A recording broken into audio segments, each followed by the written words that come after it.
Before we begin this video, I just wanted to announce our new collaboration with Static Gonzo's new brand, Broken Egos. We are dropping a hoodie this Friday. It's gonna be, I believe, December 7th. So make sure to check our website out, www.staticworks.co, to get the new release. It's gonna be $30, and yeah, so make sure to check that out. It's gonna be down in the description below. What's up, guys? Welcome back to Static Works. So today we're gonna be working on the miata. It's been having a lot of problems these past couple weeks. Had a flat tire for a while, so I wasn't driving it, and next thing you know, fixed that problem, and then another problem happened. So I'm kind of living Daniel's life here, where there's always problems happening. So today we're just gonna be doing little things to the miata. We're gonna be cleaning it and trying to explain to you guys what's been going on with it. Right? I think we can all appreciate Stephanie's first introduction. She messed up so many times. Insert bloopers right now. Okay. What are you doing? And warming up. So, like she mentioned, we are going to be fixing some problems that we've been having with the Miata.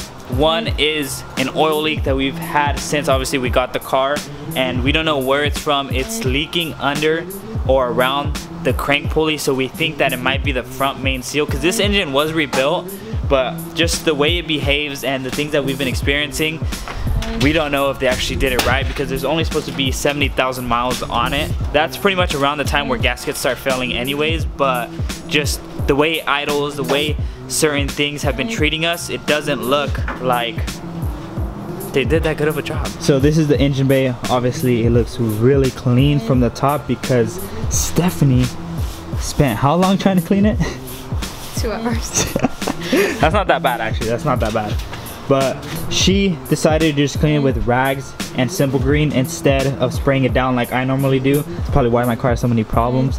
As you can see, there's oil everywhere down there, and you can see right there is where the oil leak starts. So it looks like it's coming from the front main, and then obviously when the car starts driving, all the air is pushing it back, so obviously the oil is gonna be splattered everywhere. There's also some like over here, like by the oil filter. That's where Sam said it was coming from. He said it might have been like the gasket too. So yeah, it could be a lot of things. So hopefully it's just the oil pan. One thing that Stephanie also did, one thing that she did do was remove the license plate from the front. So much more happies. So much more illegals. It does look a lot better, and it completes the whole happy smiley face look. Hopefully she doesn't get pulled over, because a lot of people I know have been getting pulled over for that. Luckily, I haven't been with my E46, but that's another story. Because would you rather get pulled over a lot or have your car break down a lot? Pulled over. So first things first, we're gonna be jacking up the car and we're gonna start cleaning underneath. Before we start the edit, let's crack a little cold one for the boys.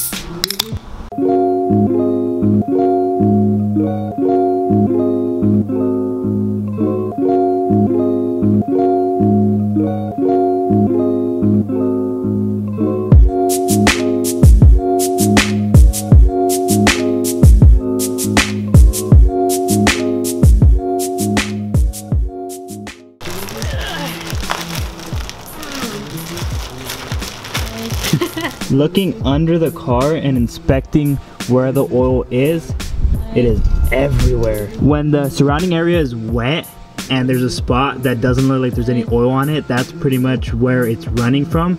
But the previous owner said that there was a valve cover that was leaking a lot and he replaced it, so I'm guessing that it could have partially been all the way down, and he said that he just cleaned the surrounding area, but who knows. So we're just gonna clean all this up, and there is a little bit of oil right there that looks wet, so it could be from there. Once the car starts getting hot, it obviously is going to be more liquidy, so we have to keep that in mind as well. But we're going to start by cleaning all this up because it goes all the way past where the transmission is. We are using Simple Green, and we sprayed the whole bottom half of the motor. Now we'd have to wait for it to take effect. The other problem that we were experiencing with this car was that it died within 8 hours. So obviously there was a parasitic drain, because she did not drive this car for a whole 2 weeks before even driving it that day. and that day is when it didn't want to start. So we obviously think there's either an alternator issue or there's a parasitic drain that was draining the battery pretty fast. One thing that we noticed was that the stereo is turning on by itself whenever it is off, so that's something that we definitely have to look into, because as you can see, the wires in here are pretty bad. It might be grounding into something, so it's gonna stay on, but we just have it disconnected so it doesn't drain the battery that much, and we're gonna have to take all this off and try to see if we can rewire everything and probably get her a new stereo too, because this one is obviously really old. Just pulled my car in to give you guys an update on it. Everything is pretty much the same exterior wise, except for one thing that I did replace, and that's gonna be these tail lights. The old ones had this whole half portion chrome, and it did have a little light right here and had a bulb. I'll actually pull them out to show you the differences. So these are the old ones. As you can see, they do have a lot more going on, and if you tell on these look a lot simpler. This is what I was talking about earlier, how it has this half cut chrome piece, and I believe it looks a lot better this way, and it looks more like the OEM taillights. The reason I got those taillights in the first place was because ever since I owned the car, there was a little indicator on the dash showing that the right bulb was out, and this car was hit from the right side. So I didn't know if it was a taillight issue or the wiring issue of them replacing everything. But I checked the resistance on both taillights and they were the same, so I thought it was the wiring, but I believe it was the main circuit board on the actual LED taillights that were faulty. I tried some OEM ones and the light ended up going away, luckily. So I just bought these for about like $150 from eBay, and they do look really nice. So I'll link them down below if you want to go this route. If you want to go with the OEM route, it's going to be a lot more expensive, but these lights work really well, and I'll actually put on the hazards for you to show you guys how the LEDs on the turn signals work. So this is how the turn signals and hazards look. As you can see, they are pretty bright in daylight. I know a lot of people are gonna be saying that eBay makes garbage products and not to buy these, but they've had no issues for me, and there's a lot of things on eBay that you just have to take into consideration that it might not be the best, because eBay sells stuff from everyone who wants to sell something. So there's legitimate brands that are selling things on eBay, and there's brands from China or other companies that are selling cheap products and try to mark them as the real deal. So you just have to be careful. With these lights, they did look better than I thought they were gonna look, and I'll have them down below, because the headlights that I got from my G35, the black housing, those were the same brand. So they're VIP Moto Z E46 taillights, and like I said, I'll mention them down below, so make sure to check them out if you do want to buy those. So after about an hour of cleaning, I believe we got it to a point where we can't clean any further unless we start taking parts off, but as you can see, it does look a lot better than how I originally did. Up here where the crank pulley is, there is residue and buildup there. I wish I could clean it, but it's just too hard, so I'll probably have to pressure wash that one out. And the oil pan is a lot harder to get to than I originally thought, because I believe it's all connected to here, and that's over the subframe, so it appears like it might be just like my E46. This boot is ripped too, so we'll have to replace that as well. One thing that we're definitely gonna be replacing, she doesn't know, but you already know, boys. Camber? Whoa, no. No. What are you saying? The secret, goddammit. So nasty. That's so gross.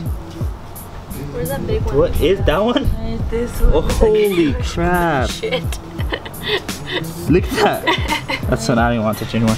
But yeah, all that shit was under the car, and there's a lot more over the subframe area that I tried cleaning out, but we're gonna try to empty this without spilling on the floor into the trash, and we'll start the car and take it for a drive. What do you think? Should we give him a Stephanie pull? She's never done a pull before, huh? You have dirt all over your face. I don't think they want a Stephanie. Yeah. We'll give you a Stephanie pull, and then we'll give him a static pull. Maybe a little skirt.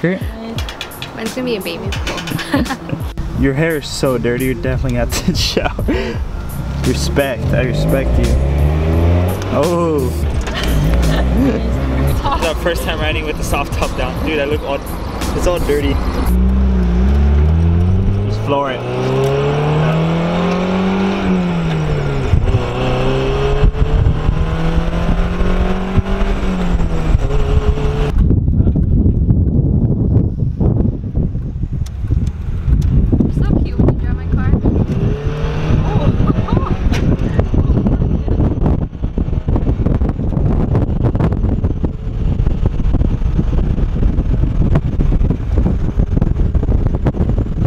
Okay guys, so that's gonna be it for this video. I know it really wasn't an interesting one, but we did want to put something out for you guys. But we do have some exciting videos coming up. It's a secret, so you just got to stay tuned for that. So I know the progress on my Miata has been really slow, but that's just how we're doing it. We're gonna take things slow. We're gonna fix out all the small things first. So right now we're trying to focus on the oil leak. I'm thinking of buying new headlights, so yeah, stay tuned for that as well. Yeah, so it's just little things for now. Comment down below any ideas you guys like to see on this Miata. So yeah, on that note, hope you guys enjoyed this video. Like, subscribe, share, and we'll see you guys in the next one.